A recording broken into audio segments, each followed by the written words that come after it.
That should be better. Where's my microphone? Is that coming through now?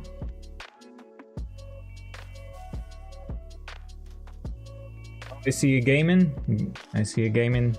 Let's see, where's my Twitch chat? There we go. Ah, yes. Themos, also nice to see you in there. I hope the audio is back now. Yeah, audio works. I apparently just forgot. I remember what it was. It was me having to record something, and I needed only audio of my desktop, and then I turned a few things off. Your resident liability as well. Nice to see you in the Twitch chat as well, and Garrett, of course, over on YouTube. Thanks for letting me know that the audio works. As I was saying, I just didn't have any time to do any preparation. I was busy yesterday, didn't even manage to get a stream in yesterday. I forgot to schedule one as well. So I thought, you know what, I've got some time today and we'll just make the best of it. I'll be relying on, well, all your creativity and all your interests, just so please do ask some questions, whatever you want to know. One that might be interesting is fixing, let's see, do I have my other display? I've got Paragon activated already. One that might be interesting, which would have me go through Discord for a bit, so you'll just see me rummaging through some files, but I can see if I can find a way to get this battle set of all these options. If I can find the instructions thing left behind, because I couldn't find it at the time, but it must be somewhere in Discord, so that might be useful just for people that are interested in Paragon editing themselves. And other than that, just looking forward to what kind of things you would like to see. There's a few things we can go through this entire right side for army styles, supports and stuff like that, and there's of course a lot of options we still have to explore here. But yeah, I had some things in the works, but I didn't manage to get them ready for this stream, so probably next one. Also, just a quick shout out, I saw that Micah Raven followed yesterday, but I don't know if they're here today, but thank you very much.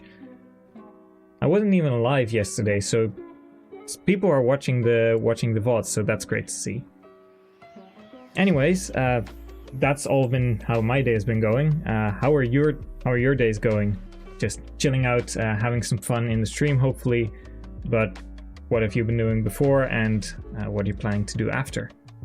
Sadly, no Daybreak playing, but that'll come soon enough.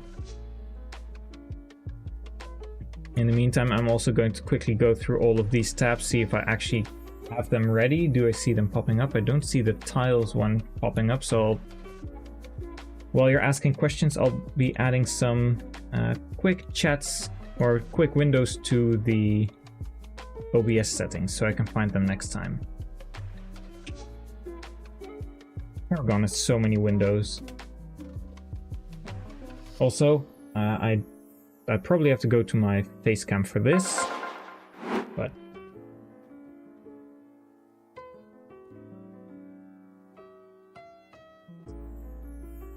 you can see my OBS, but it's not that relevant. But she's sleeping so peacefully, and hopefully my camera is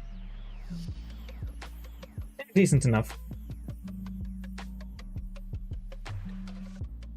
Ooh, a nice 38 degrees Celsius today. That's quite a bit. I'm used to working in those temperatures. I used to work in a kitchen, so I know the feeling. But man, I do not like that. That temperature is genuinely too high for me. I also had an alert scheduled apparently. Let's see, we have Paragon tiles.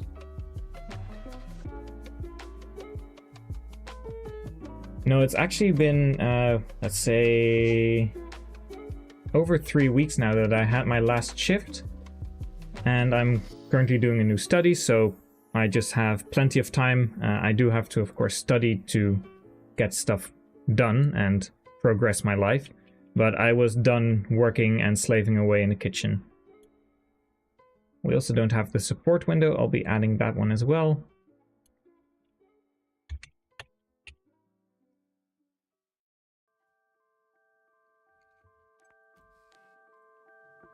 That's a new window coming in. It was just so many long hours. I had to work so much, and it didn't really have the payoff anymore that it had at the time. I really enjoy cooking. I really enjoy working in the kitchen. Like, the people I was working with were absolutely amazing people, but it just didn't offer what I needed it to offer. Let's see, we even have the small enter key. That's great. Base conversations are not coming in, so I can add those.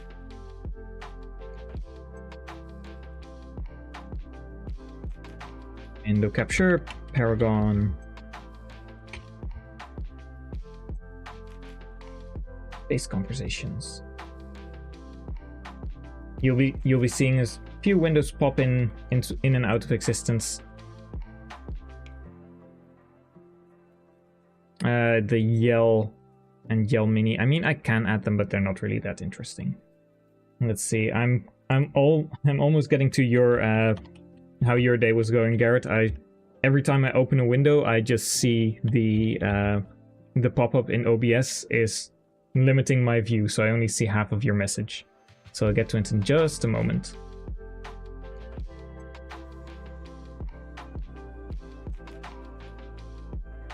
This also is part of me not being ready. I had the plan, like I talked about this last stream, getting these ready in time, but yeah, just wasn't able to get it working. Or rather, I didn't do it. I totally was able to get it working, I just forgot. That one's on me. But we only have the epilogue to go. Yeah, that's also the last one. New window capture. Paragon. I can spell. Epilogue is one that's quite interesting, actually, because it allows us to add additional paired endings. So, now to get to your message. Just woke up, and you got some... Okay, HOTS, that's either Heroes of the Storm or Heart of the Swarm. I'm expecting it to be Heroes of the Storm. I didn't even realize that one was still working. And of course you've been working on your FE8 remake. Yeah, I get that one as well. I didn't even get to do that much on Daybreak, but there were a few things. But I hope that's going well, and well, I always was more of a League of Legends player. I especially adore Lilia, the deer that just swishes around and then just darts all over the map, dodging skill shots.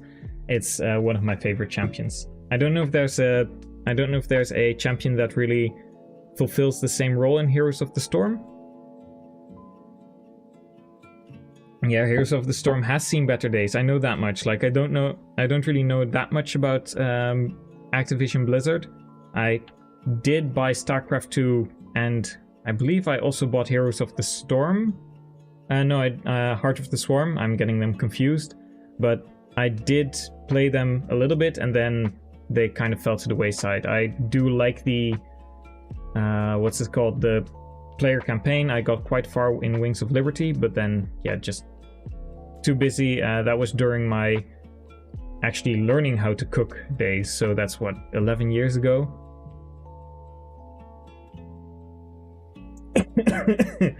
Innocent deer child brutally murders 3 people by hitting them on the head very hard. Yeah, that's pretty much Lilia. And then she just runs away. She says, eep, eep, eep. And I did see the YouTuber Dumbs with this Lilia VTuber model. That video is cursed.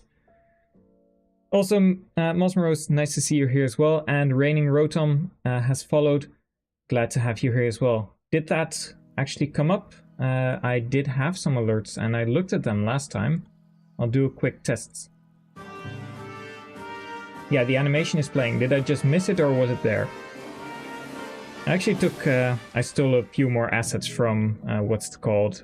Fire Emblem Warriors 3 Hopes. They have such cool asset and UI design. Oh, it played when you followed? Great, then it actually works. That's good to know.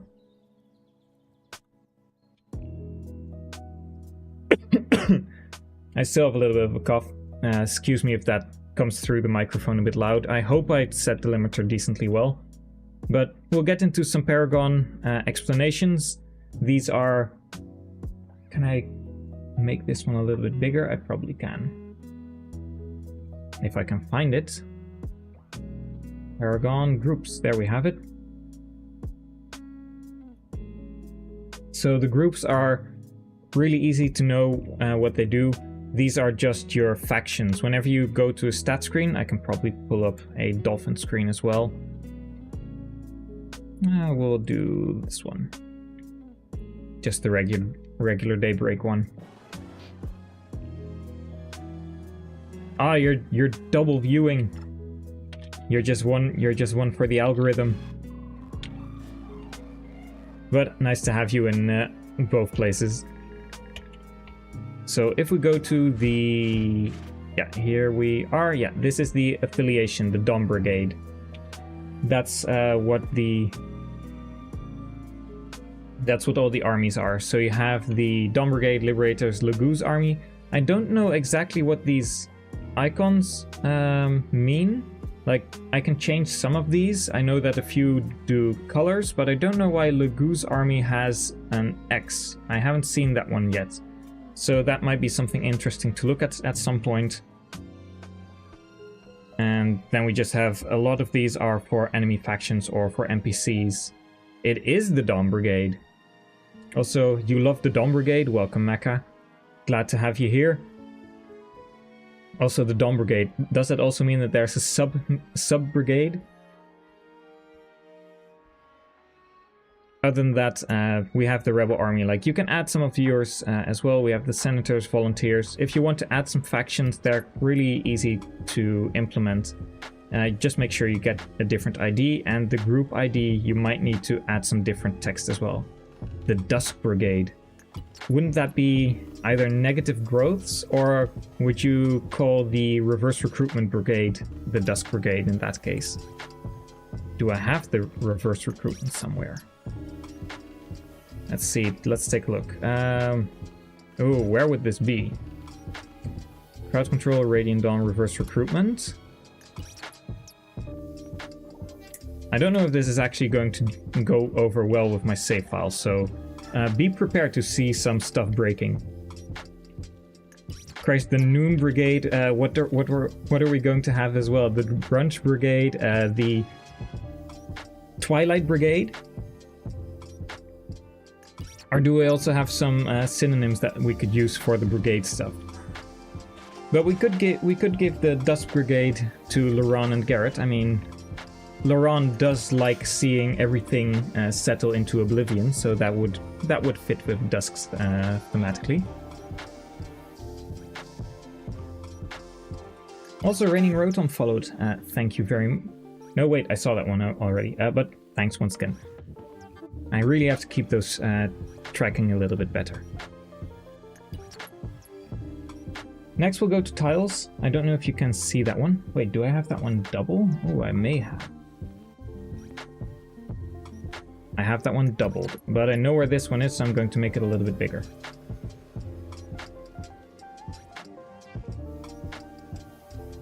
Tiles are pretty cool. You can actually add quite a few. However, I don't know how to... Ooh, making it really big. I don't know how to change tiles on the map yet, and that's the big problem that I'm having so far. Because if we were able to change obstacles and add extra plane tiles, then we'd actually be able to create custom terrain difficulties for different classes. There are, of course, a lot of possibilities already. We have a lot of tiles. As you can see, there's multiple plane tiles, lots of bog tiles. These are very, I believe, very unfriendly towards cavalry. Stairs, snowfield, paving stones. There's probably some, I believe the bridge tiles have specific interactions that they can actually be given the pitfall mechanic as well. And then there's thickets, heel hedges, poisons, cliff, etc. But if we would be able to create our own maps, that would be a really cool place to expand on the current tile sets that we have. We have a lot of options, of course, but I'm waiting for the day, and maybe with my coding, like my coding courses that I'm taking, I might be able to make a program just as cool as Paragon one day where we'd actually get a fully functioning map editor. That would really blow open custom Radiant Dawn gameplay. So I'm looking forward to that.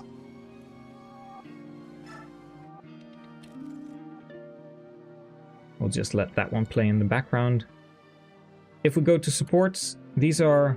make this... I also have supports double. Why do these show all of a sudden? That one can go. Make it a little bit bigger.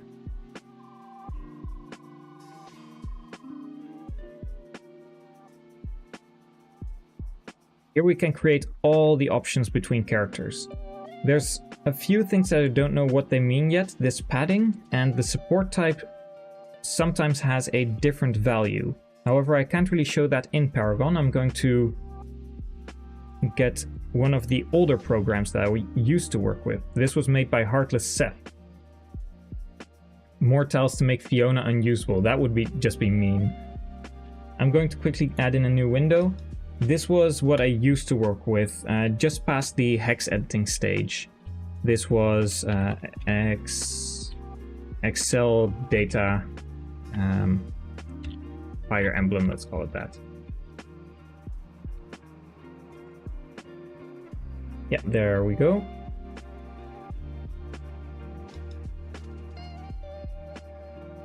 This might be a little bit of a information overflow, but we have a lot of tabs. This was how I used to work. It was made by Heartless Seth, and he made a decompiler and recompiler that was able to pull all the data and put it in an Excel sheet. So here, for example, we had characters, and then we're at the very end. If we go to the very beginning, we would have, for example, on the first map, Eddie with his starting level, a 0 because he isn't female, his PID, MPID, and then he would have all kinds of skills. As you can see, I made this one when there were a few skills already, like I used it at some point. You have his models, and then this is also his untransformed model, which of course characters don't have when they're not Lagoos. Biorhythm, all kinds of values that we didn't know at the time, authority stars. But there is, I don't know where specifically, but in the support gain, this was per chapter, how much you needed, and then there was another tab. I'm going to see if I can find it. Terrain bonuses. Character support list. Yeah. This was just one big headache. Here you can see my entire screen filled, all kinds of zeros and ones. So we had PID Eddie, and with Ike he had a 1 and then a 0 and a 2. However, there are ooh, that's not what I meant to do. There were a few, and I may have changed them with this version. There were a few cells that had like 65,000 or 64,000 as a value. And we didn't know what they did at the time. But I theorized, and I'll remove this one as well. I theorized that that entire set was the character list of the support or the unused support conversations. Because those conversations, I don't know if you know that they exist, but there's an entire list with like Ike and Zehark, and I believe Edward had a conversation planned with Sanaki and all kinds of other ones, like Fiona and Danfad had one. That entire list, I believe they matched the weird values that existed. You can also see it on the Serenus Forest support page. They also have something talking about different values. And I still think that those were the ones that were supposed to have like fully fledged support conversations. But they actually function exactly the same. So we can just use the support conversation list here, and then you can add the 0, 1 or FF. For example, if you want someone who really doesn't like people, we have... can't find him. We have Shinon. And you'll see that luckily Ike has a 0, but then many of the Lagoos characters, I believe, have a -1. Oh wait, he has a 0.4, I believe. That's I believe that's very slow. And then 0, I believe 0.0 is the fastest, 0.2 is neutral, and then 3 and 4 are the very slow ones. So for example, with Soren, he doesn't like Soren, and with let's see, Moirim doesn't seem that bad. But for example, Liar, he has a 0-3 because he has that base conversation where he calls her a hairball. So you can actually change how many of these affect units and how quickly they gain support points. For Daybreak, that's of course very important because we're going to have conversations that unlock based on level and based on chapter. So these might actually not be vanilla anymore. Let's see. I really do wonder what we're going to do with the more support conversations. Yeah, and there were some really random pairings in there, like Dunvet and Fiona. Of course, they don't really seem to interact, but they were there, and I'm really curious. Sadly, we don't have anything in the code that would there weren't any leftover conversations, sadly. And since it's in the realm of Tellius, would working on a POR project be in your future? There actually was a little bit of stuff that I did on Path of Radiance. There was a person that had the display for what's it called, hit, might, and crit, and he had a half-functioning project. Like, he coded the entire thing, don't get me wrong. What I provided was like a very minor addition, but I was able to find where the might and a few of the more, what's it called, reliable locations were for some of the values that it was trying to read. So after I sent him those coordinates, he was able to make one for Japan, for EU, and for the US version, I believe. So now that we have playthroughs with Path of Radiance, there's actually a really cool tool. I can probably link it in chat.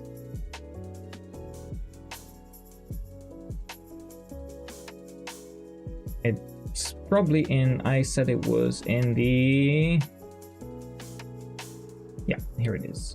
For anyone who wants to play Path of Radiance and wants to actually be able to see anything in enemy phase, we have this one. And I'll also throw it in here. So that's a very small thing, but that's of course not really Path of Radiance modding. It was mostly just a tool that reads the data, and like, all credit to him. That person, I can't remember his name, but I know I have his GitHub. Turtleman64, that's the one. He made the entire display, he made the entire program. The only thing I did was like show interest and add a few more values that he was missing. And he just did a terrific job with that. My other project with Path of Radiance is trying to get rid of the combat enemy phases, or rather the on-map animations. Because, my god, Path of Radiance is slow, and if we were just able to speed that up, that would of course be a massive improvement to the game, in my opinion. Just not being able to have the Radiant Dawn animation software, it's just like bam bam bam, you see some damage values and that's it. No, we have to have the really slow axe animations going through, and I made, sadly, very little progress. I was able to stop some animations, but the time it took was the same. So instead of, let's say, Titania in the first map just swinging her axe and then coming down, she would just stand there, but for the same duration, and nothing would happen. So yeah, that's one of those things that I really would like to have changed. You are crazy for that, and not skipping the animations. My god, like, I really like the Radiant Dawn ones. They're a lot more fluid. Not as fluid as Engage.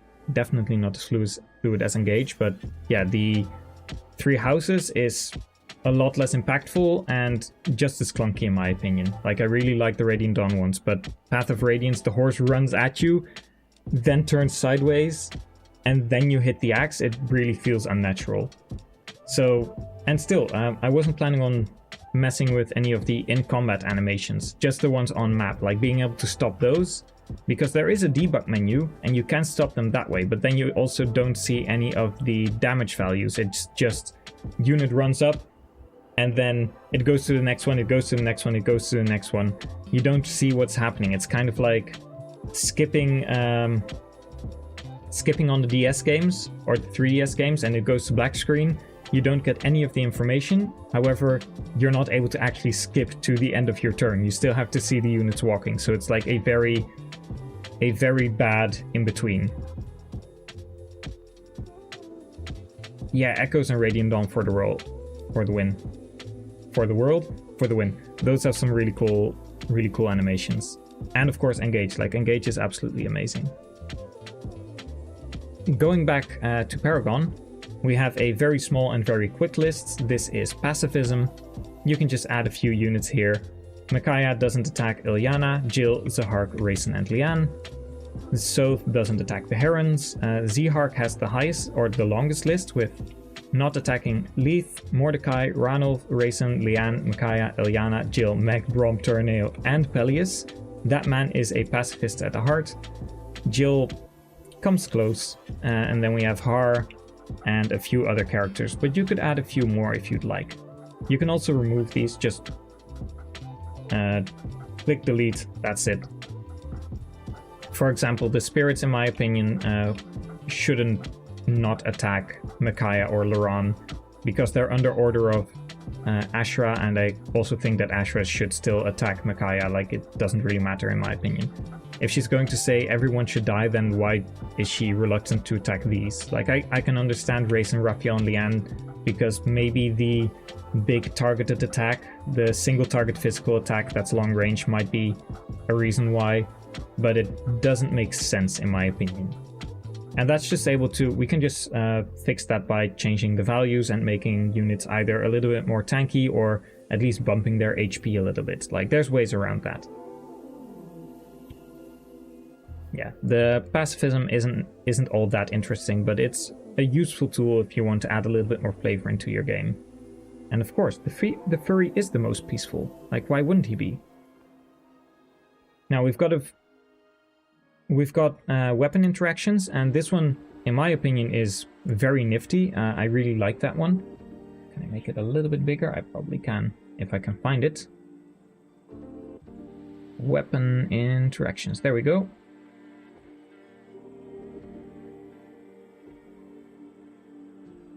So we have sword versus normally sword. Like, these are, actually I'll quickly go to a vanilla one, because that makes a little bit more sense. You've got sword versus sword, sword versus axe, sword versus lance, axe versus sword, axe versus axe, axe versus lance. You get the idea. The same for elemental, light, dark, and then you have flame, wind, and thunder. These are your basic weapon triangles. And these are of course important. But as you may see, there are a few that we don't use. Sword versus sword, axe versus axe, lance versus lance, elemental versus elemental, light versus light, dark versus dark, flame versus flame, wind versus wind, and thunder versus thunder. These are unused, and there are a few really cool ways you can make some changes to the game. And I'll go back to Daybreak now, because Exalted has a really cool idea where there's a buff to Dark Tomes, where Dark Tomes do bonus damage whenever they're in combat versus, swords, lances, or axes. I didn't want to do the same thing. It's cool, or maybe no. Maybe that's not the one. Maybe that was at the beginning. It's either that or axes, swords, and lance have a hefty debuff version versus... I think that's what it currently is. They do like 6 less damage against Dark Tomes. Dark Tomes are a really tanky weapon type in Exalted. I had a similar idea where I have Sword versus Light grant a minus hit or a hit nerf of 30 against Light Tomes. This is for axes and lances as well. The idea behind it being that, well, you see it in the opening cinematic with Makai doing like the... I don't know what she's saying, but she blinds all the enemies, and of course you have light being connected to the goddess, and the idea of the goddess saving someone, like being saved from danger, and that way by holy radiance the attack misses. Kind of, it's not the strongest connection, like the cinematic is a way stronger one, but you blind the enemy and they're less likely to hit you. And then there's, this goes only one way. This is really cool. It's only one way. So lances and swords and axes do nothing or have a hit penalty versus light. But if we go to light, there's of course not that much room. So light doesn't have anything when it's on the offensive. So here we just have light versus light. I might have a use for this later. And then we have dark, which is dark versus sword, axe, and lance. And I had the idea, so I was confusing it with exalted, where exalted is very tanky. Instead of the defensive weapon type versus melee weapons or versus weapons in general being the light tome, which is then not based on tanking the hit but evading the hit, dark in Daybreak is going to have a hefty buff versus these, because it's the opposite. Instead of not being hit, it's doing extra damage. And yes, knives will have a niche. I might be able to showcase it in just a moment. And then there's also going to be, like, I'm still not entirely sure about the weapon triangle. I might bump it up. And we have a few here at the very bottom. Sadly, past Thunder, nothing actually registers. So you have to work in the confines of 27 weapon interactions. I could change this sword versus axe into something else. But whenever I try bow versus dark, or bow versus knife, or ballista, or blow, which is the strike rank, these all do not do anything, like these bottom four. You have to work within the confines of these 27. If you ever want to do something, that's just the way it is currently. I might be able to expand it at some point, but I don't know how currently. So yeah, that's a pity. We have to work with what we're given. And yeah, knives are lackluster in both Radiant Dawn and Path of Radiance. Path of Radiance especially with, of course, sages. But I may have Soth on the map.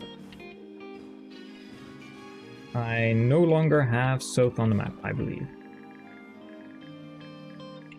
In that case, we're going to add Soth to the map because... Wait, actually, no, I have a video on this. I can just link you the video. There should be a video on my channel which talks about status knives. I'll try and see if I can find it really quickly, and I'll link it in chat. Let's see, strong-armed into combat. Where do we have Death Blow, Bitter End, Fighting Dirty, Weapons of the Branded? There we go, status weapons.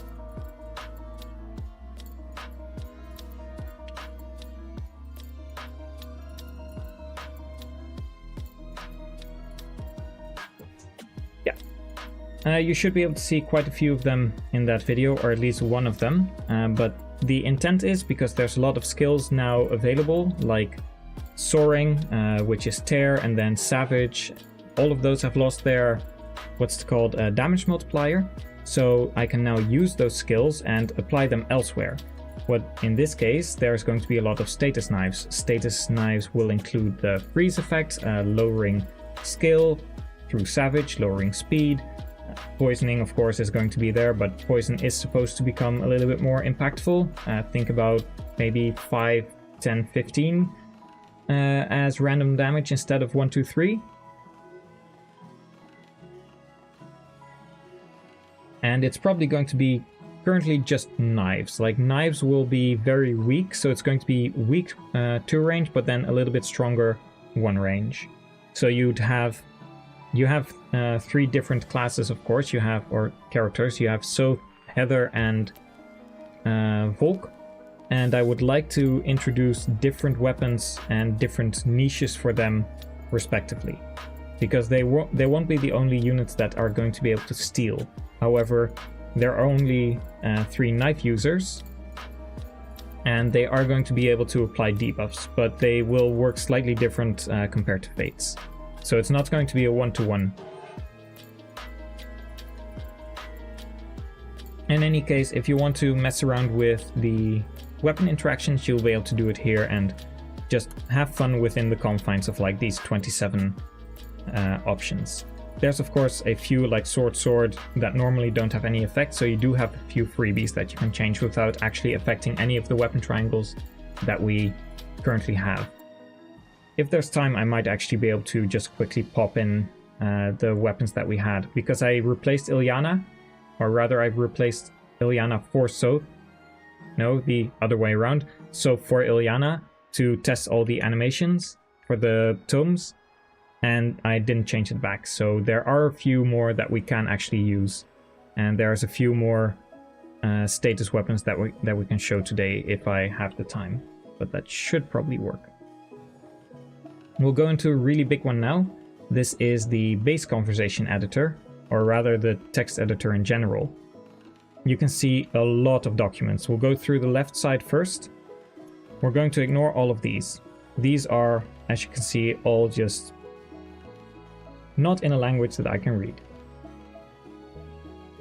And then we have the next one. This is the D for Deutsch, which is the German one. Let's kind of find something.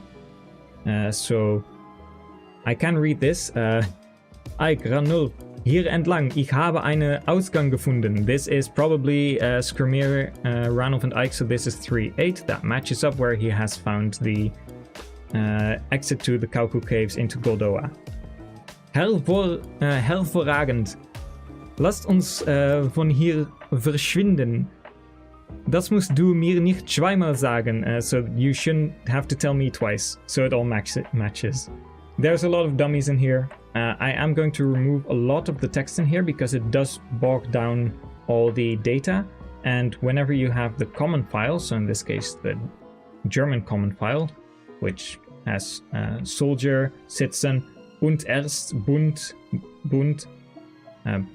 zuherig, I think.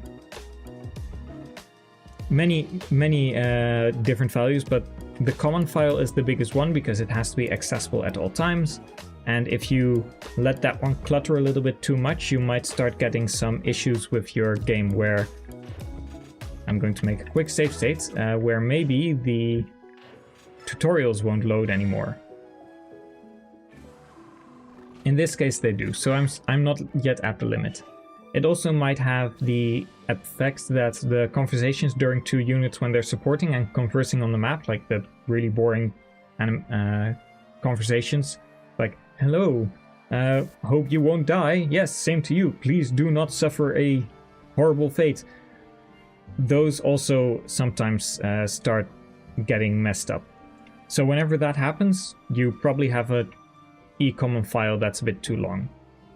Then you have like ending, epilogue, a lot of Gmap and intro. These are all things that you can just go through yourself, but then we have the English versions which actually are relevant for us. So here you have Grandma is saying something like, the subhumans are attacking. Oh no, this can't be happening, you're a mercenary, please, you have to save us. So this is 3-1, so this is one of the villages or houses you visit. There is one big difference between my Paragon and yours, and that is one that Thane has made custom for me. I have a little plus button here, and that gives me the option to add a new entry. That is going to come into a future version of Paragon. Thane hasn't been working on Paragon lately because he was working on, I believe, Astra, the Engage editor. I don't recall if it's called Astra, but he was working on an Engage editor. And this is something that will be added in a later version. So that's why I'm able to add base conversations and stuff like that as well. Haven't done many yet, but you'll probably see in a future project that's coming up. I still have quite a few hours of footage to edit, but it is coming. It's going to be very cool. I'm very excited. That's going to have a lot of custom text already. And then here, the biggest one, the e-common file, and you can see that to compare, I had a program because I had to slim mine down. I also had the exalted one because that one was bigger, but was causing less issues. So I was like, what's the deal? Turns out it was mostly just the row count. So exalted had more content on the rows it had, but had a longer row count, which apparently was overflowing memory or something like that. You can go through pretty much the entire thing here. Fire, thunder, wind, light, dark. Like, these are all the descriptions. And then if we go down a long way, you'll see names. You'll see... Oh, I think we saw my favorite one here, which is like the night what's it called? Here we have names for all the enemies, and there's one that I really love. Cahita Leno is Catalena, and then somewhere we also had, this is the 1-5 boss. I don't know why, but his name just sounds so funny to me. Wiston is MPD Vazekaka. I'm a child. I don't know what else to tell you. I just get entertained by the silliest things. If we continue all the way down, we'll at some point get to some custom entries, but you can see that this has like lots and lots of entries, like names for endgame. Then we have hand off the unit traveling with you to another allied unit. This is when you look at the description for what the give command does. And then here we're getting into weapons, and after that we're pretty much at the end. Oh no, we've got skills, we've got tutorial, shop information. Like there's so much to go through. You sadly can't really type in this really easily. If I were to try and type mess shop Daniel ask coin cancel, it probably won't recognize that entry. So it's currently just mostly scrolling. But then we are getting to the very end, he said as he scrolled further and further. Yeah, here we go. It ends at MMC scene 826, which is the last words that Yune speaks, which is one more time. And after that you get to my custom classes, which is in this case the True Blade, which is Blade Lord, and then we have Blade Lord Mia, because I have different classes with different caps for every single character. And then we just go through a very long list of stuff that I've added myself. So here we, for example, have the normally job ID for Bishop SP, which is the yellow bishops from the Apostle Army.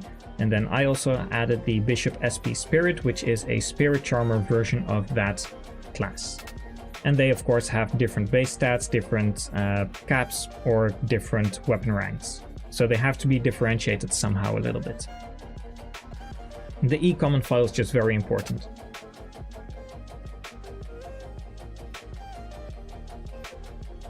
Then we have the dictionary tome, and this might be where you can find a small mistake. Yeah, so this is for the glossary, and the dictionary in the European one has it correctly. A Tiger Clan Laguz and second in command of the Laguz Emancipation Army. Something of a father figure to Tormod, he was once a slave of the Senate. This is where you will be able to rectify the US version's mistake where he is called Ike's little sister, and where it's like Mist's description. I don't know if it's actually because Mist is really close to him. Where'd he go? Where'd he go? Oh yeah, they're right next to each other, so that's probably...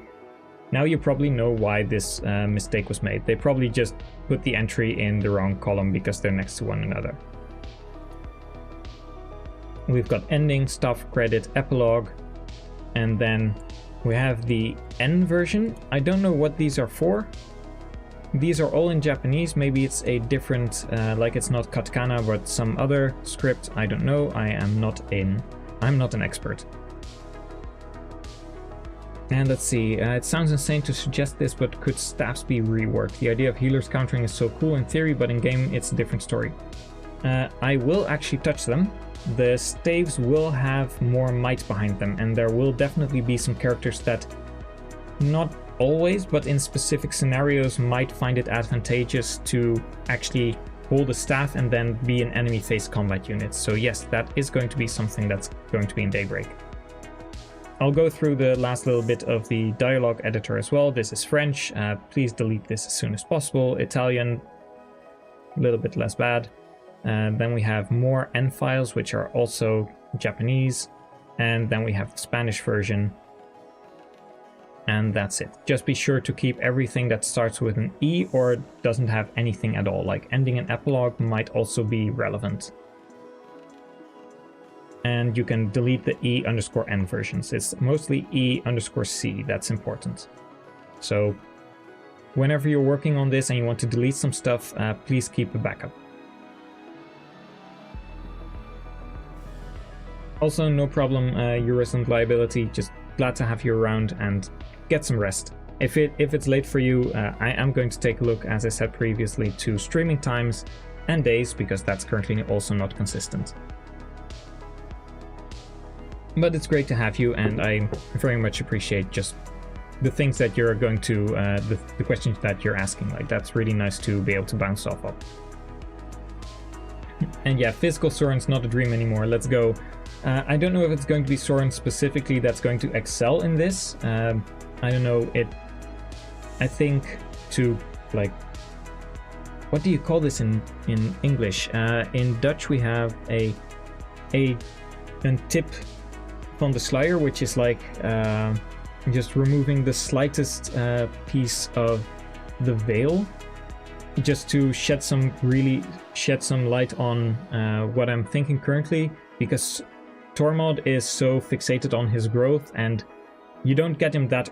You're going to get him earlier in Daybreak, but he's still going to not be around forever.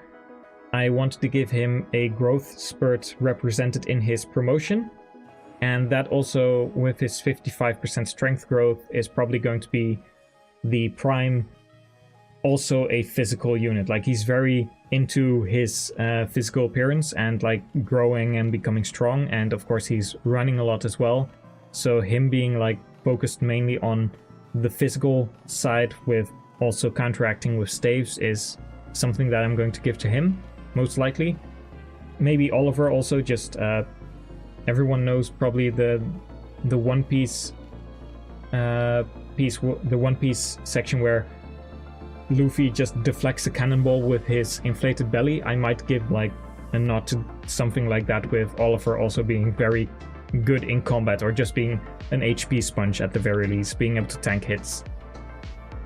So physical Soren might not be the best version that's going to be for mages, but it's not going to be impossible. Like, if you really want to invest in that, it is going to be able to work. We'll go to the next window now, which is very uninteresting.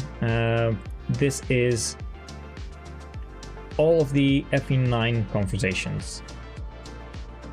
And you can see that there's a lot of them.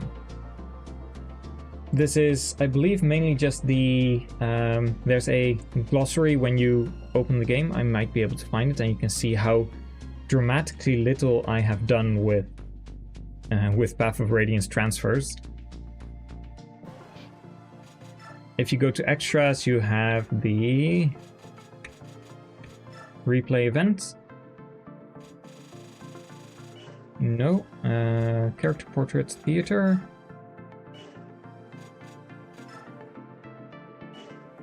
I might not have it unlocked on this one, but there should be a place where you can actually view some of the what's it called?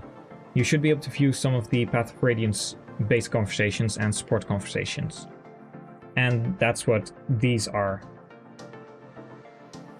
There's not really much to add to these. There might be a way to unlock these through scripting, but I don't really see any reason to edit any of these.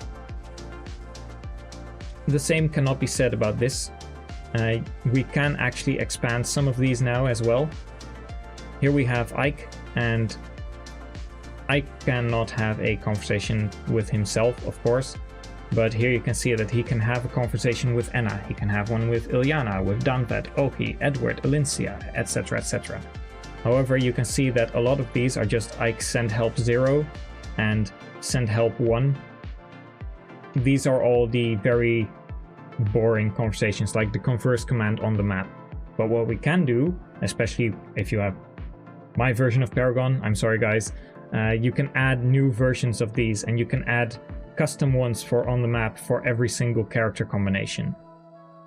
It's nice. It's not something that I'm going to work on immediately, but once we have a lot of the conversations down, then I might also add some more flavorful ones based on those conversations on map, because I don't think it's a really good idea to have the big conversations on a map.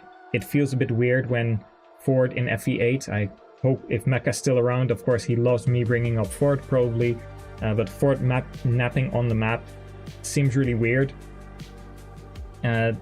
It's not something that I really like. I like the fact that conversations happen in base with the base conversation system. But a quick yo, watch out for the arrow, or hope you're doing well, but a little bit more personalized, that still could work. These aren't the most important things. And then lastly, a lot of the shippers will like this option. We have the ability to add extra character endings. I haven't done much with this because I'm not at the end of the game yet. However, if we take a look at, what's it called? Nisala, for example. He has, or maybe it's Lian, it might be. Micaiah has one as well, of course with Soph. They have a character ending. There's one for Micaiah alone, and there's one for Micaiah connected with an ace port with Soph. You can add multiple of these. There's a lot of options, and one of the biggest ones, I believe, is Tormod. No, it might be Morim in that case. Because he has, yeah, for example, if Tormod is dead, then Morim gets a different ending. And you can add a lot of these, which also, of course, adds in a little bit more flavor, which I really like. It's just cool to see whenever a character has a different ending depending on who they get with, or who they share a bond with, or who dies. And there could be more of these. For example, I don't think Aran or Laura have one. If I can find them. Yeah, Aran has nothing, and Laura probably doesn't have anything either, which is a shame because they are childhood friends, and you'd expect them to be slightly different whenever one of them is dead, or maybe if they would have had a paired ending. I know many people would like to have them end up together. So I'm going to add a few of these. We'll see which ones seem natural as the game progresses and as the supports progress. Tea is amazing. Speaking, however, of tea, I am going to go and be right back. And I'll see you all in just a bit, because I can't sit here forever. I need some new tea. So stay tight. Hope you've enjoyed your stay, and have some fun watching at my custom-made calendar.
And we're back early.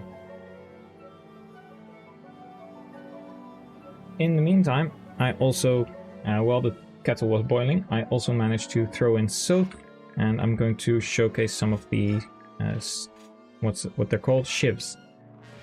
I hope Nolan isn't going to die. We'll go through this really quickly, hopefully he doesn't. Okay, we're good.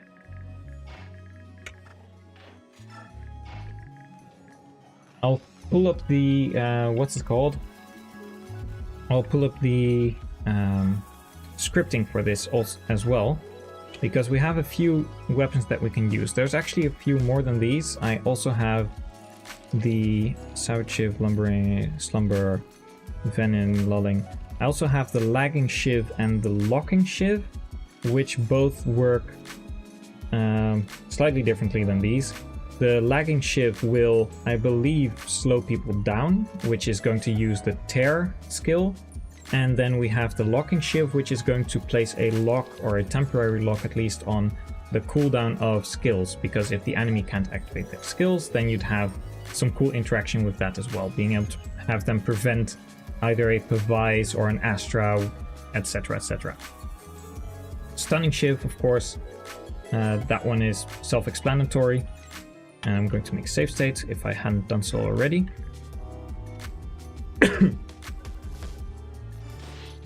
Don't mind the lunge once again, it's still there. But you'll see just a regular combat. Oh, please don't kill. 42, yeah, he survives. Just a double crit would have been bad. But now you see an extra combat, where in this case it does 0 damage.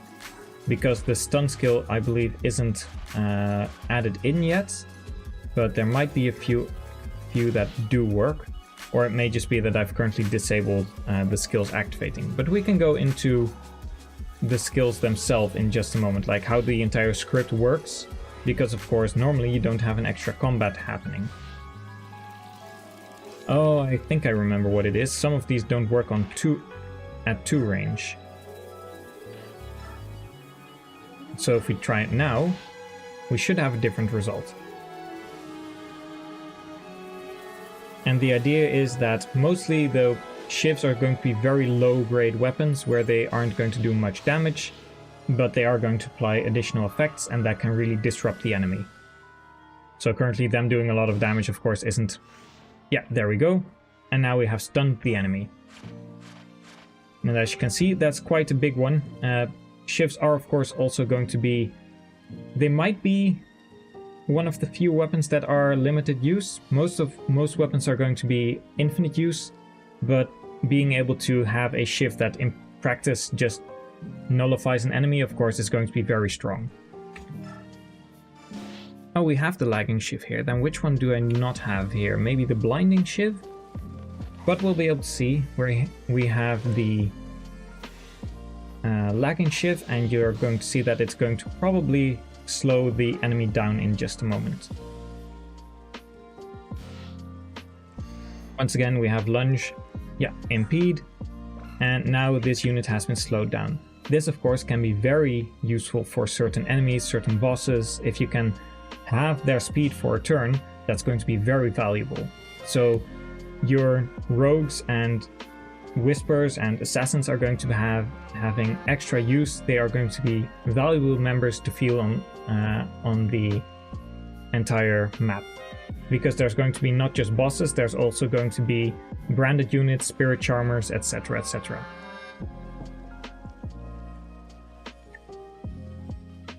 These might just be vanilla weapon durability. I might also make it so that they're limited per chapter, but still infinite. That would be a possibility. I could code it that if the weapon has been used 3 times, then every time it sets a flag, and after 2 or 3 uses, it disables, and it would like it would I'm not getting the word, like the deplete. It would deplete the reservoir of the poison that's in the shiv. Like, you could figure something out like that. Just give an explanation. I'll turn off animations. to on map. Slightly faster, and we don't need to see Soth critting every single time. The Slumber Shiv, of course, also going to be very strong. Although it might be that this now... Yeah, it's still going to critical. It might be that this now does something else. If it has the same effect... No, it doesn't. It's still a sleep. So this one, just as strong pretty much as the stun one. However, it's for 2 turns. And then we have the Savage Shiv. This one you probably get quite early. Soth may come with this. Because, well, halving skill isn't going to do much in the early game. But that little bit of hit rate can make a difference of, like, let's say 10, maybe 15 hits.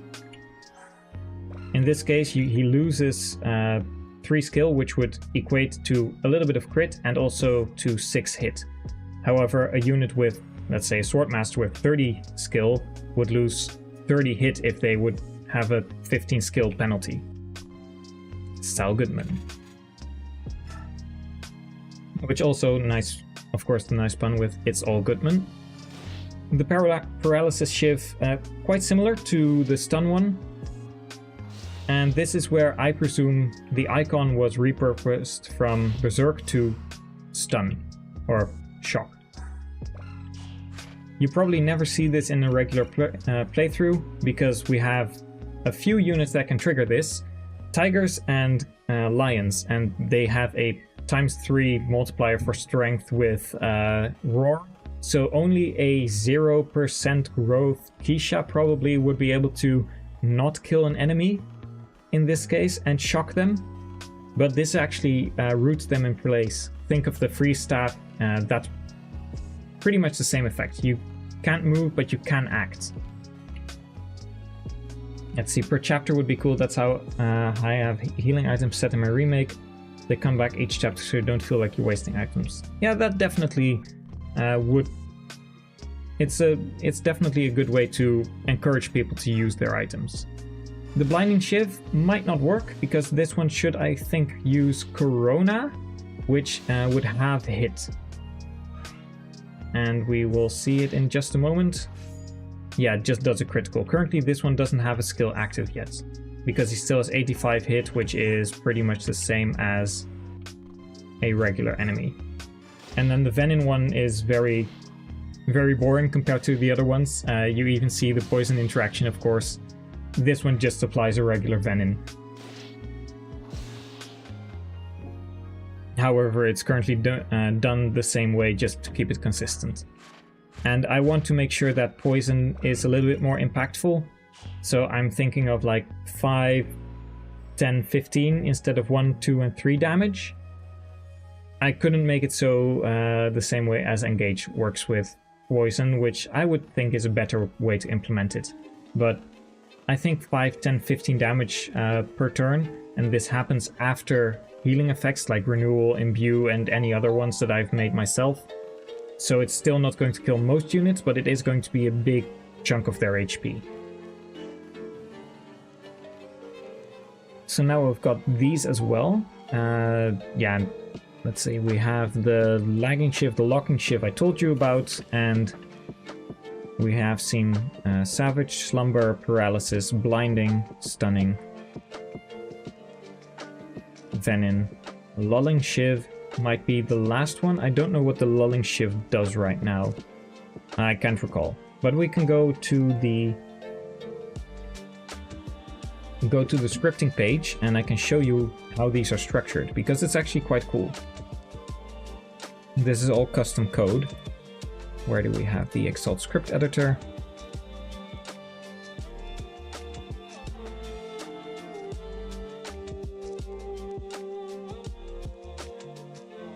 You'll have to explain to me what the Dark Souls level of poison is.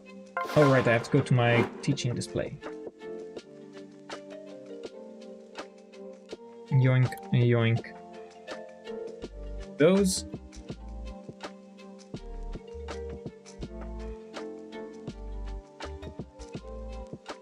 That's better. That was what? 1, 2, 3, 4. 1, 2, 3, 4. Okay, good to know. If we go to a Shiv. here we have status weapons, and these are all pretty much the same. I was looking through the entire code structure of Radiant Dawn, and there's a few instances where there's forced combat. Think of Ranulf, who is attacking Zelgius. There is the Skrymir fight with Ranulf. There's the Skrymir fight with Zelgius once again. Like, there's multiple of these. This is done through a Netuzo battle. You'll see this in just a moment in the skill. Let's see, Dark Soul Poison was so deadly, if you didn't have an antidote, you'd basically be dead. Let's not do that. I'm not going to put units to 0 HP. Not that way, at least. That'd just be mean.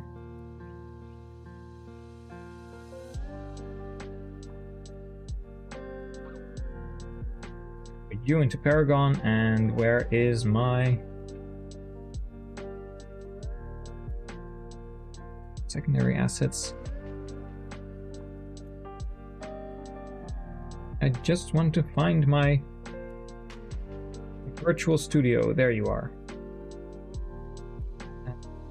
Just a tiny bit bigger, or smaller, I believe. Yeah, that's better. Now we can actually see the GBA units running around. Okay, so we'll go through this one by one. First, it goes for a callback. That's just signaling that there is going to be an event. In this case, it's a die battle, which actually doesn't need the unit to die. The battle is between PID and PID, so this is pretty open-ended. Luckily, it works like this. You can just leave these, and it takes anyone with this PID. It doesn't search for specific names. It happens on player phase or on an enemy phase, or at the end of phase. I don't recall what this is specifically, and it's under the skill tag weapon effect, which you need to register at the top of your code. I'll quickly show that in a different window. Weapon effects, yes. At the top, which for me is already 6,000 rows down, you have the startup, and that has a load of registers, which you can see I have lots of them. And it also includes the ones that you have to put in your callbacks. If you don't, this just doesn't work. Now, we have V0 is Mind Get Me, that's the unit attacking. And we have the target, that's all pretty self-explanatory. Then we have searching for the item, which is V0, the Savage Shiv, and then V1, the Savage Shiv. If V2, so if a unit with the Savage Shiv was found and they equip it as well, then we set Savage status, and the same thing applies. This V0 is if they have nothing, I believe. And then if the unit for the target has it, we... oh no, and then V search, if they have nothing in their inventory. This is something really stupid. They look for this, but if they have nothing in their inventory, it also flags it as true. So we do another check if they have nothing in their inventory, and if that is true, then we clear it once again. So this means that now only the Savage status is here whenever the unit actually has the Savage Shiv equipped. Then the same thing happens, but for the enemy, which is the same code, but just with V1 and V3. And then these statuses are set. Then we go for a callback, which happens after every action. This, of course, also happens after a battle. So during battle, they check and they set this, or this. Then we go to battle and it pulls a check. We search for the items once again, and we also we also get the HP of units. Because if V4, if unit HP of target or of player or target is 0, then we just go to end, because there won't be anything that happens because a unit is dead. You can't have combat with a dead unit. Then, if we get Savage status, and once again this is going to be the same, exactly the same for the enemy version, it's just checking for this one right now. then we get the HP of V1 of the target. If it is greater than 1, just another check to make sure, and if user has the weapon equipped, then we test the skill grandeur, because it might be that they already have this skill, and then we set the skill active flag. This is just here so that whenever we do this entire check, if they have the skill already, we don't accidentally remove it after the shiv does its combat.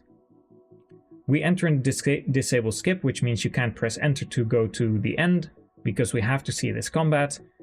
We add the skill grandeur, and we also add the skill status. The status skill is just there as another flag.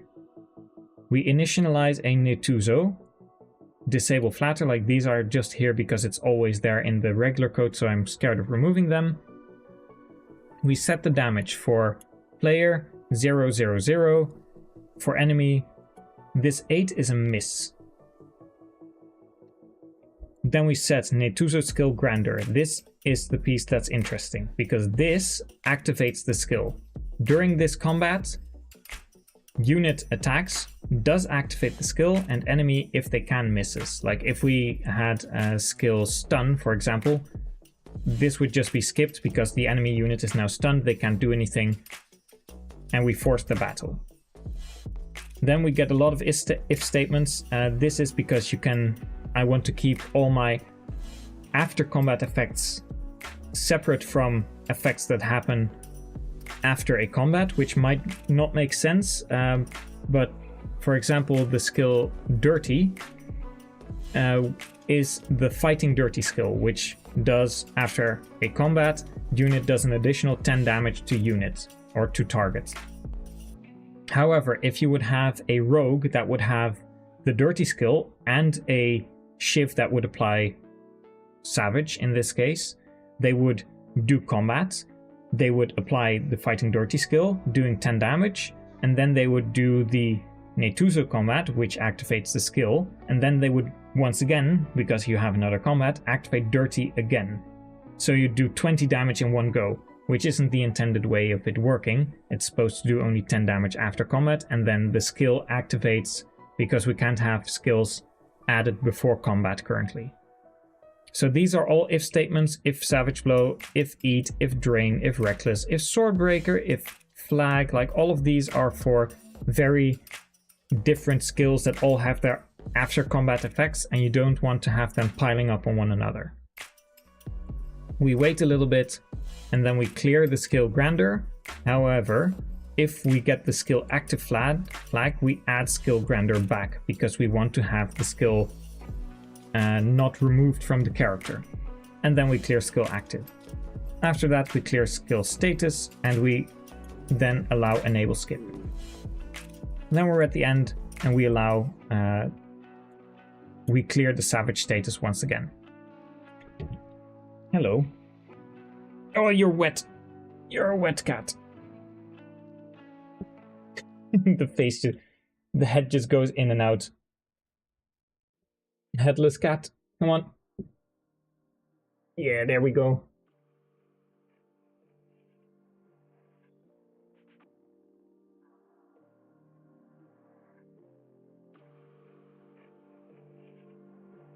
Let's see.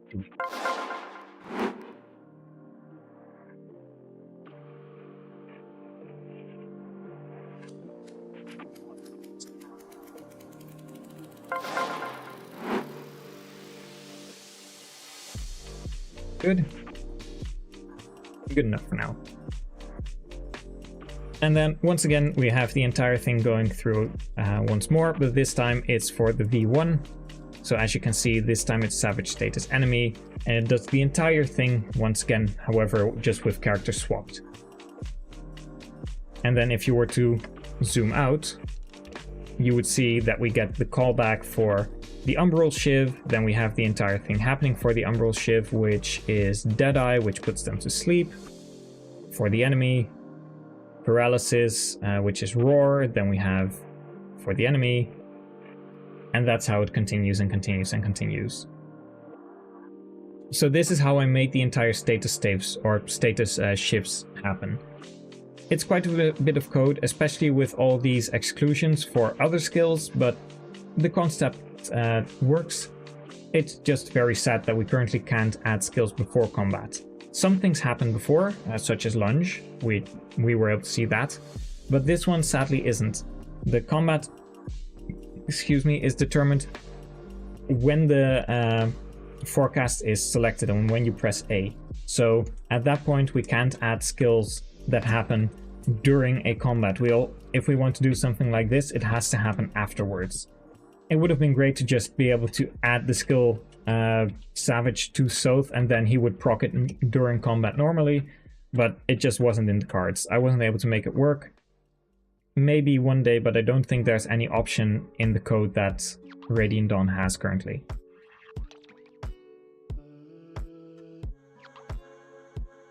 So yeah, lots of skills. They all do pretty much the same, which is really nice for me, but it's really cool still to get this to work. Also, I've got to go early in 15 minutes. Wood, I presume that's what would be the biggest support to you or helps motivate you make these. In general, just being here, being around, it's very nice to have people asking questions or just sharing their experience, like you for FE8 remake. And I am planning on at some point either opening a Patreon or a Ko-Fi Coffee, probably Coffee because it doesn't charge 8% per transaction, just a flat $4.50 a year. And I might add that at some point, but currently I want to have a product that you can actually play and get your hands on. I might not do it with Daybreak. I have that other project in the works which is going to come out sooner. However, I would like to get Daybreak up and running and then maybe I'll keep it after that is available. It also depends on how good the YouTube channel and Twitch channels are going to go.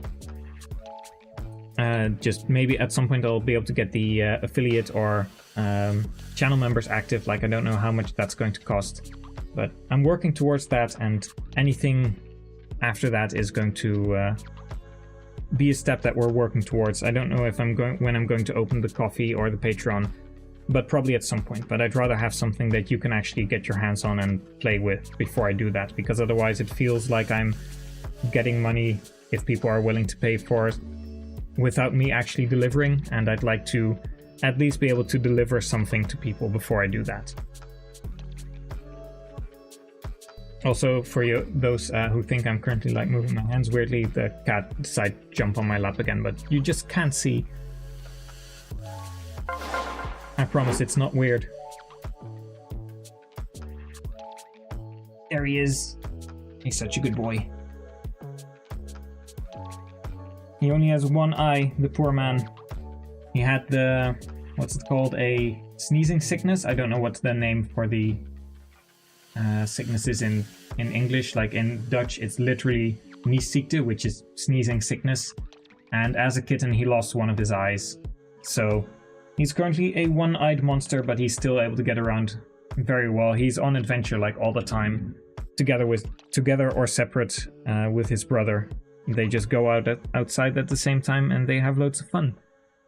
It's not really a busy area for cars, so they're quite safe as well. Such a good boy. He's nearing what, 3-4 years old? He's in the prime of his life. It sounds good. I'll be happy to support. That's very, very nice of you to say. But yeah, that's something for the future. And I'll probably think of some questions for the remake. You said you had to go like soonish, so I'll probably think of some questions for the remake, because there's probably some really cool ideas that you have, and well, sharing those ideas is just a great way to get a conversation going, and we can take inspiration from one another. Such a good boy. In any case, I don't know how much time you've got left, but I'll think of some cool questions for next time. Otherwise, just remind me in the Discord, because I do have a penchant for forgetting stuff I said on stream, just juggling all kinds of thoughts at the same time, and then I do stuff and I get sidetracked quite a bit.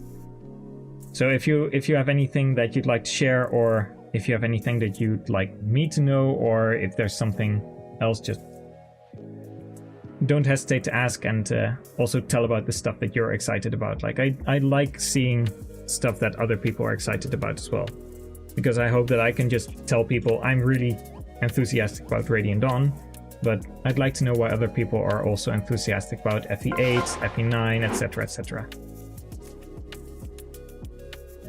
Yeah, looking forward to it.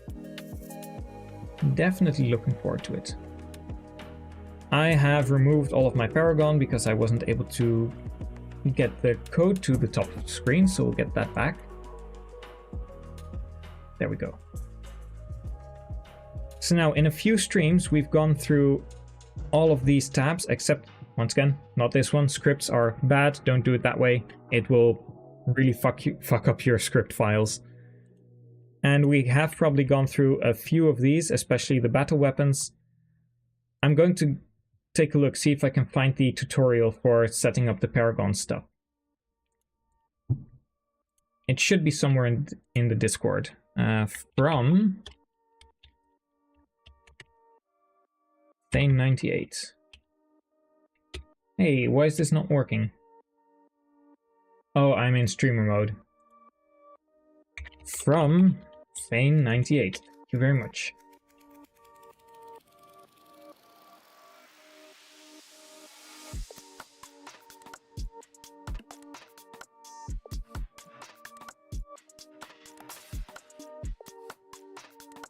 Here we go, I found it. I think. Have I?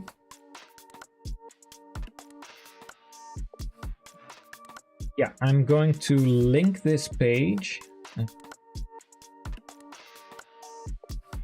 And I throw it on screen. Let's see. Because there's an entire section and there's a file. It's in the general channel in the rewarp staff. It has, let's see, where is, can I just copy this link? Copy message link. Because I'll throw it in chat as well. That's one of the easier ways for me to at least share it. And I presume all of you are in the Discord, so that should be good. Let's see, where is my live stream? Where's my chat? There we go. At least now we'll be able to find it easily.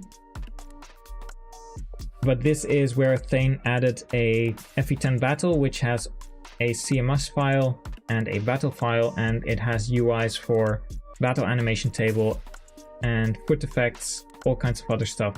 And I believe this is the one that we need because it has weapon type, map mode, map data, map sky. Yeah, battle sky, these are all the ones that we need. And there's a file that he added.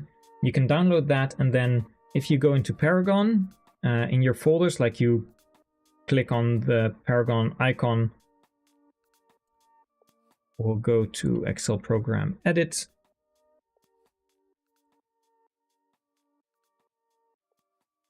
Come on, I can find it. If you go to Paragon, you have your data and then FE10 types. And that's where you can add a file. That's where you can add the file that he has shared in the Discord, which you can find through the link I just put in chat. If you need this piece, if you're doing stuff yourself, Crimson Iron, for example, was one of the people working with Paragon, then you can add your FE10 battle file here, and it should, once you start Paragon up again, add all of the battle tabs or all the battle options in the left-hand column. I'll probably just make a video on this at some point as well, but at least through stream, if anyone was interested, then they can find it easily through that link. Now I'm lost in my Discord once again.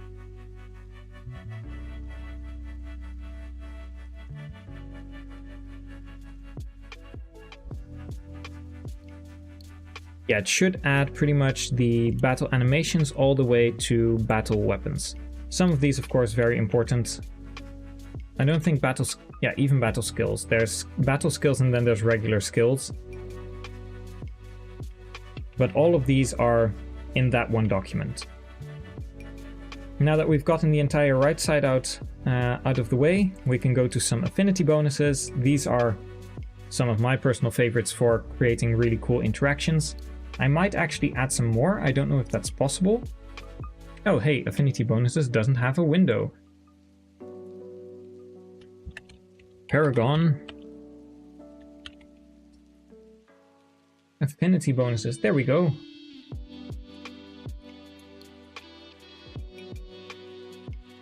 Yoink. Just very big.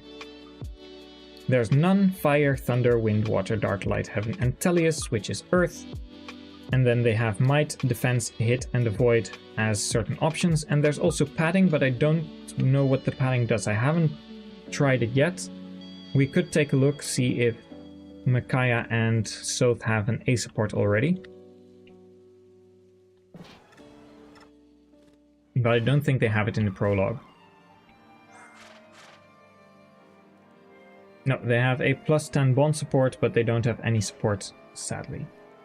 So I can't test it right now on stream, but we could add some extra icons, and maybe there's even more affinities possible after these 8. And of course, I've added some really, in my opinion, really cool interactions. I don't want supports to feel still. I want them to really give a good feeling, like what you're getting is valuable. And I know that a lot of people really love, for example, the Earth support. Like, I keep trying to say Tellius, but it's the Earth support. And that one gives 15 avoid, which is like, this is for, the values are for a Tellius, an Earth support. If you have a Sea support, this is what you would get with Earth. That's how you have to view it. So it's half of this whenever you combine it with another affinity. And people love their 15 avoid. And when that's an A support, you get the entire, 45 avoid, which really allows dodge tanking. I know that people like that. I want to lean into that. However, I think there should be a trade-off. Whenever you're that dodgy, I think that you should be penalized slightly for hit, so you'd have 15 less hit, and you also have 3 less defense at A support. If you don't want that, you can make that trade-off, or if you want that, you can make that trade-off. If you are convinced that your Z-Hark or your Fiona is not going to get hit, and is going to be able to still hit with that hit debuff, then you can take the double Earth. However, I believe Thunder was the one. Yeah, Thunder is one of them. You could also take Thunder if you want a lower avoid, because this would be 10 in total. Like 5 is 2.5, and 7 or 15 is 7.5. So for a C support you would get 10, and then you get 30 in total at A rank. Then you would counteract this 1 defense with the -1 defense from Earth, so you'd get a net 0. You still lose a little bit of hit, which I might try to remove or shuffle around a bit. But that's the way that you can remove that defense penalty. Like, instead of -3 defense, you have 0 defense as a support bonus. That 3 defense, or that lack of 3 defense, can be mitigated, but then you lose 15 support in total. So it's kind of, do I want to lean heavily into this, or do I want to kind of mix and match a little bit and still get a decent bonus, but not the full bonus in exchange for not getting as many of the penalties, or not getting any of the penalties at all. The same fire is currently the premier attacking type. However, that also leaves you with less defense and less avoid. If you want to still get some value, you can take a dark and fire combination, which is 1.5 divided by, or 1.5 rounded up. On C support it's 2, I believe, and you get some avoid, you lose some hit, but here you counteract that avoid. You don't counteract the defense, but you don't double up on the negative defense, so you'd get only -2 instead of -3. You'd still get a hefty bunch of might. It's just it creates more decision making. Do I want to lean heavily into it, or do I want to stabilize my negatives a little bit? And of course, there are going to be many support conversations, so you sometimes might want to just do it for flavor, like Edward Leonardo. There's going to be many possibilities, but you can mix and match, and I'm hoping to make it a little bit more interesting that way. I might also see if I can add more of these, because if there's more, I can diversify them even more and create higher highs, lower lows, and more in-between values as well. So yeah, play around with some affinity bonuses and see what happens. And let's see, will DevDam be added back into Daybreak? Really said he wasn't. Well, I don't know. I think that I'm going to remove Dunved, and I might introduce a character that we have seen only in support so far. We haven't actually seen him at all, which is Nedvad. Nedvad to me is the most interesting character because we haven't seen him. He might actually be really cool. We can do some fun stuff with him, get a completely custom character in Daybreak as well that way. However, I do want to stress that Nutvad is not the same as Dunvad, so, you know, I don't want to double up on characters. Here we have something that I actually haven't... Oh, no, I know what this is. I thought this was also affinities for supports. This is a very boring piece of data, because it's like nothing, nothing, nothing, pretty much. The only one here is fire versus fire. It gets 5 hit and 5 avoid, and this might be crit avoid and something else. I actually haven't tested that yet. We can do that. We have dark and dark, for example, which Micaiah should be. She is dark affinity. She currently has an extra 5 hit and avoid, which is 159 and 61. But if we add, let's say, 0505, we might have 10 dodge, and I don't know what the last one is going to be. So I'll have to keep a lookout for anything that changed by 5. There's just so many things in Paragon that I haven't actually done anything with yet that might be interesting. Oh, I'm opening up all the wrong tools. Why? I'm misclicking.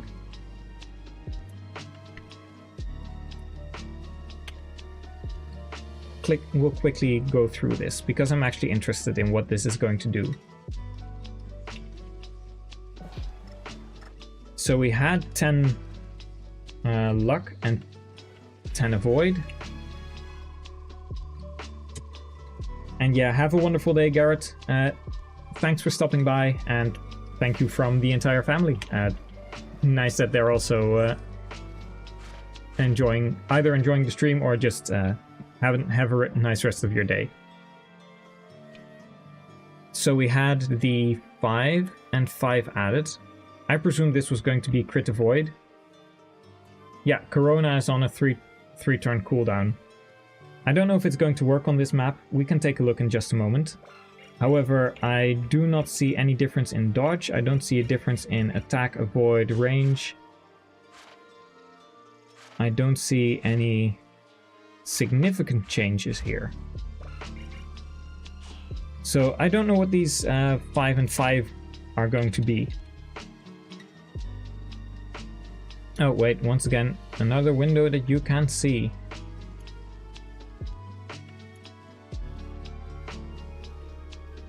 Paragon Affinity Pyramid.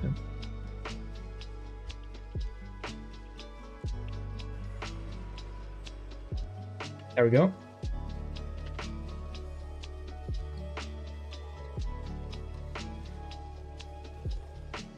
So we have dark and dark, just to reiterate myself, but this time with some actual visual clues.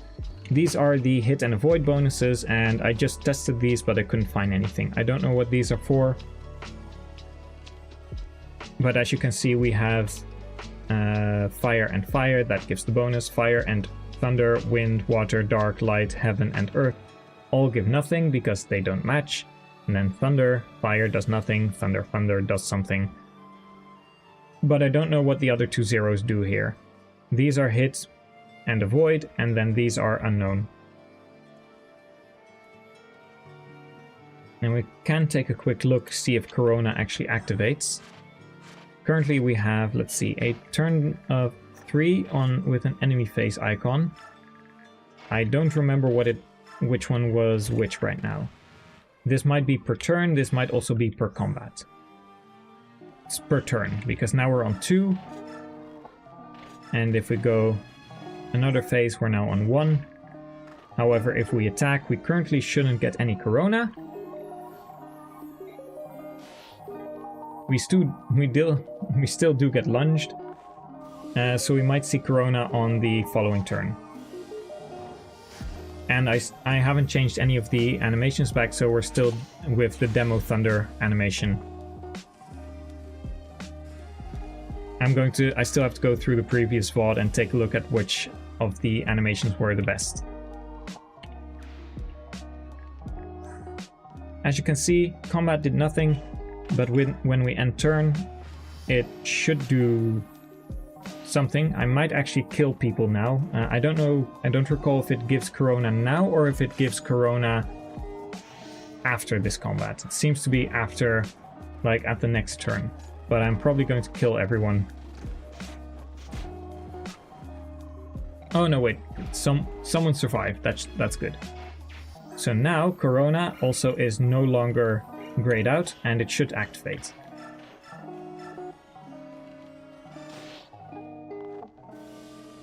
And if everything works as intended, we now get a Corona proc, and that's the cooldown system.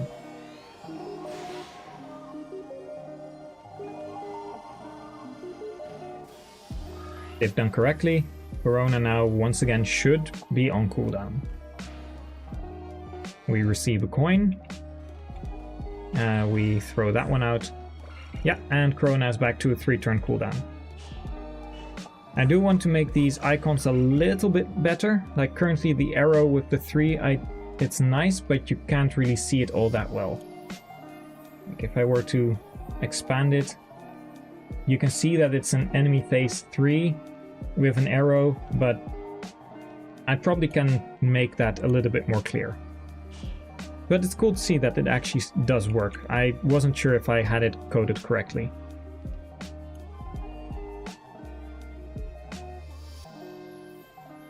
Now we have pretty much most of the stuff done. I'll be going into the battle animations and this entire battle section probably next stream. I'll try to have some of the animations done as well, like the animations for new tomes, that is. So I'll probably just go through base conversations now and call it a day there, because I also still have to do some stuff and dinner is coming up. To be honest, I don't really have that much information on base conversations now anyways, but you can see here that it does have some structure to it. The conversation info data is where it happens, then this is the title, this is where the chapter that it happens. MID, I don't know what it is yet. Then we have a flag.